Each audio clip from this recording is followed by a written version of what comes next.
Hello and welcome students, Gyanjyoti coaching সেন্টারের পক্ষ থেকে তোমাদের সকলকে আরও একবার স্বাগত। আজকে আমরা আলোচনা করব খুব ইন্টারেস্টিং একটা টপিক নিয়ে, সেটা কি স্পিয়ারম্যানের বুদ্ধির তত্ত্ব। ঠিক আছে, ইন্টেলিজেন্স যে বিষয়টা রয়েছে তোমাদের সিলেবাসে দেখবে রয়েছে একটা টপিক, তো সেখান থেকে স্পিয়ারম্যানের বুদ্ধির তত্ত্ব নিয়ে আলোচনা করব। এই বুদ্ধি নিয়ে তোমরা আরেকটা ডিটেলস কিন্তু ক্লাস পাবে। আজকে বুদ্ধির তত্ত্বটা কি রয়েছে, স্পিয়ারম্যান কি তত্ত্ব দিয়েছিলেন, সেইটা নিয়ে আজকে আলোচনা করব। চলো আলোচনার বিষয়ে ফিরে আসা যাক। দেখো, পাশে তোমাদের সুবিধার্থে একটা ছবি দিয়ে দেওয়া আছে, ঠিক আছে, যাতে তোমরা দেখতে পারো যে স্পিয়ারম্যান কে ছিলেন। দেখো, কে ছিলেন? বিশিষ্ট আমেরিকান মনোবিদ চার্লস এডওয়ার্ড স্পিয়ারম্যান 1904 খ্রিস্টাব্দে বুদ্ধির দ্বি উপাদান তত্ত্ব আবিষ্কার করেন। কত খ্রিস্টাব্দে? 1904 খ্রিস্টাব্দে। কি করলেন? বুদ্ধির দ্বি উপাদান তত্ত্ব আবিষ্কার করলেন। কে করলেন? Charles Edward Spearman. কে ছিলেন তিনি? তিনি ছিলেন বিশিষ্ট আমেরিকান মনোবিদ। ব্যাস, ক্লিয়ার। আচ্ছা, দেখো, এই যে তত্ত্বটি আমেরিকান জার্নাল অফ সাইকোলজি এই পত্রিকায় প্রকাশিত হয়। কোন পত্রিকায়? আমেরিকান জার্নাল অফ সাইকোলজি পত্রিকায় প্রকাশিত হয় এবং general intelligence objectively determined and measured এই শিরোনাম নিয়ে। ঠিক আছে, মানে বুদ্ধি যেই বিষয়টা রয়েছে সেই বুদ্ধির উপরে বা ইন্টেলিজেন্স যেই বিষয়টা রয়েছে সেইটার উপরে স্পিয়ারম্যান তত্ত্ব দিয়েছিলেন। ঠিক আছে, বা বুদ্ধি কি, এটা কিন্তু কম বেশি আমরা সকলেই জানি যে বিভিন্ন যুক্তি, চিন্তা, বিশ্লেষণ, সমস্যা সমাধান, এই যে সমস্ত কিছু, এই জিনিসগুলো যখন আমরা প্রকাশ করতে পারি বিভিন্নভাবে, সেটা মনে করো যে কারো ক্ষেত্রে মনে করো যে সে খুব দক্ষতার সাথে সেটা প্রকাশ করছে, বা মনে করো যে কেউ হয়তো দক্ষতার সাথে সে প্রকাশ করতে পারছে না, যার সূত্রে আমরা অনেকে বলি যে তার মাথায় না বেশ বুদ্ধি। তার মানে তাকে কিছু সিচুয়েশন দেওয়া হয়েছে, সেই সিচুয়েশনটাকে খুব সুন্দর হচ্ছে সলভ করছে। বা কাউকে বলি না যে তোর মাথায় বুদ্ধি কম, তার মানে কি যে সে হয়তো সেই মুহূর্তে বা সেই বিষয় বা সেই সিচুয়েশনে সে হয়তো সেইভাবে সেই জিনিসটাকে সলভ করতে পারছে না। তো এই বিষয়টাই হচ্ছে বুদ্ধি। এবার বুদ্ধির প্রকৃতি রয়েছে, বুদ্ধির কিছু প্রকারভেদগুলো রয়েছে, সব নিয়ে আমি একদিন আলোচনা করব নেক্সট ক্লাসে, আশা করি পেয়ে যাবে তোমরা। তো আজকে চলো সেই যে ইন্টেলিজেন্স রয়েছে বা বুদ্ধি রয়েছে তার উপরে স্পিয়ারম্যান কি করলেন? দ্বি উপাদান তত্ত্ব দিলেন। ঠিক আছে, দেখো কি বলা হচ্ছে, স্পিয়ারম্যানের মতে ব্যক্তির যে কোনো ধরনের বৌদ্ধিক কাজ সম্পন্ন করার দু ধরনের মানসিক সক্ষমতার উপাদানের প্রয়োজন হয়। বৌদ্ধিক কাজকে যেখানে মানুষ নিজের মস্তিষ্ককে ব্যবহার করছে, ঠিক আছে, যেখানে তার চিন্তা, যুক্তি, বিভিন্ন ধরনের সমস্যার সমাধান, এই যে যেখানে মধ্যে আমার ব্রেইনকে কাজে লাগাতে হচ্ছে, পরিশ্রমকে নয়, দৈহিক পরিশ্রমকে নয়। তো এর মধ্যে একটা উপাদান রয়েছে যেটা সব ধরনের, যেটাকে বলা হচ্ছে যে সাধারণ বৌদ্ধিক ক্রিয়া, এবং আরেকটা হচ্ছে বিশেষ ধরনের বৌদ্ধিক ক্রিয়া। ঠিক আছে, বলা হচ্ছে যে মানে ব্যক্তির যে কোনো ধরনের বৌদ্ধিক কাজ সম্পন্ন করার জন্য দু ধরনের মানসিক সক্ষমতা, দু ধরনের মানসিক সক্ষমতার উপাদানের প্রয়োজন রয়েছে। কি কি? একটা হচ্ছে যে সাধারণ বৌদ্ধিক ক্রিয়া, আর একটা বিশেষ ধরনের বৌদ্ধিক ক্রিয়া। তো এর ওপর বেস করেই কিন্তু পুরো বিষয়টা আবার এগোবে। ঠিক আছে, চলো দেখো স্পিয়ারম্যানের বুদ্ধির তত্ত্ব, যেটা জাস্ট এক্ষুনি আমি আগের স্লাইডে আলোচনা করলাম। কি বললো? স্পিয়ারম্যানের তত্ত্ব অনুযায়ী বুদ্ধির উপাদান হলো একটা সাধারণ মানসিক ক্ষমতা, যেটাকে আমরা জি ফ্যাক্টর বলি, আর একটা বিশেষ মানসিক ক্ষমতা, যেটাকে আমরা কি বলি? এস ফ্যাক্টর বলি। এবার এই দুটো নিয়েই কিন্তু রয়েছে আলোচনার বিষয়টা।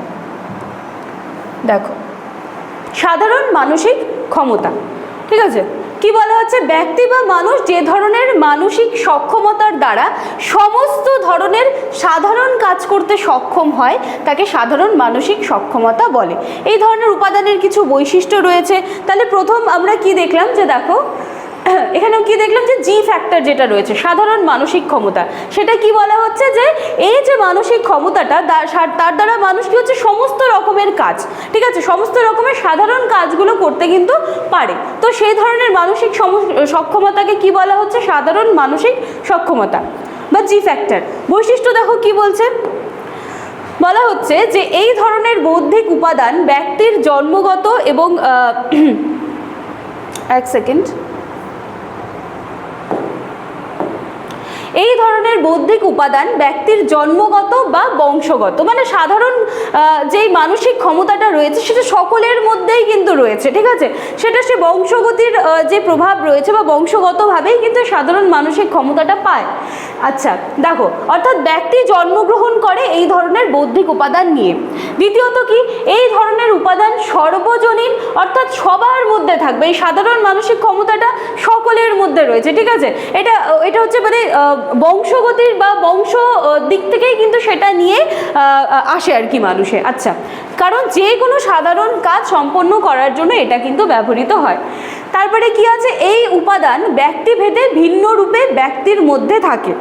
এই উপাদান ব্যক্তির কার্যগত গুণাবলীকে ব্যাখ্যা করতে সক্ষম হয়। মানে কি বলছে, বলেই দিয়েছে যে সাধারণ মানসিক সক্ষমতা, ঠিক আছে, সেটা হচ্ছে সকলের মধ্যেই থাকবে এবং কি বলছে, এটাকে সর্বজনীনও বলা হচ্ছে এবং এটি ব্যক্তির কার্যগত গুণাবলীকে ব্যাখ্যা করতেও কিন্তু সক্ষম হচ্ছে।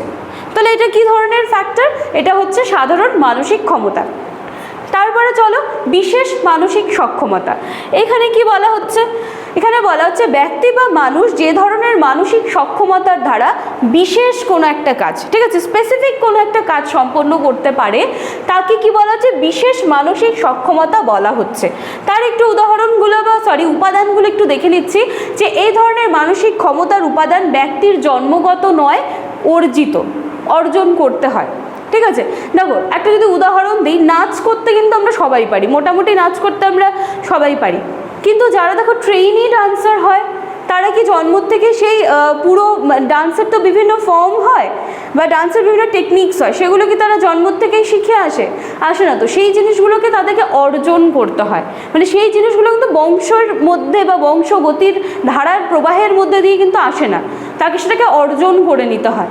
তাহলে যেই জিনিসটাকে অর্জন করে নিতে হয়, যেটা ন্যাচারালি কিন্তু আসছে না এবং যেটা জন্মগত নয়, সেইটাকে আমরা কি বলছি, বিশেষ মানসিক ক্ষমতা। অর্থাৎ ব্যক্তি বিভিন্ন কাজের মাধ্যমে এবং আরও ভালো প্র্যাকটিসের মাধ্যমে সেই ক্ষমতাটাকে অর্জন করে।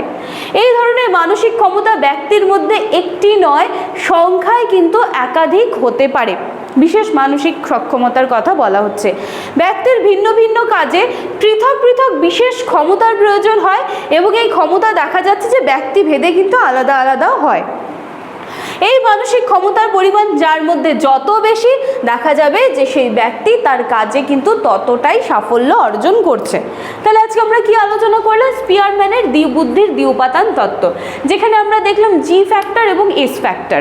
যেটা সাধারণ মানসিক সক্ষমতা সেটা কি সবার মধ্যে থাকবে, সর্বজনীন থাকবে, সেটা হচ্ছে বংশগতির যে ধারা রয়েছে তার মাধ্যমেই সেটা আসবে, মানে এটার জন্য আলাদা করে এফোর্টস দিতে হচ্ছে না, সেটা সকলের মধ্যেই রয়েছে। কিন্তু যেটা বিশেষ মানসিক সেটা কিন্তু সকলের মধ্যে থাকবে না, সেটা তোমাকে অর্জন করে নিতে হবে। তো এই ছিল কিন্তু বুদ্ধির দ্বিউপাদান তত্ত্ব। এবারে বুদ্ধির ওপরে একটা তোমরা ডিটেলস ক্লাস পাবে, তার জন্য কি করতে হবে, জ্ঞানজ্যোতি কোচিং সেন্টার এই চ্যানেলকে সাবস্ক্রাইব করে রাখতে হবে, পাশে থাকা বেল আইকন প্রেস করে অল করে নিতে হবে। লাস্ট স্লাইডে তোমরা দুটো কন্ট্যাক্ট নাম্বার দেখতে পাচ্ছ, নাম্বার দুটি হলো জ্ঞানজ্যোতি কোচিং সেন্টারের অফিসিয়াল হেল্পলাইন নাম্বার, যে কোনো একটি নাম্বারে কল করে সরাসরি আমাদের সাথে কিন্তু যুক্ত হয়ে যেতে পারো। চলো আর এক্সট্রা কথা বাড়াচ্ছি না, দেখা হচ্ছে নেক্সট দিনের ক্লাসে। Thank you.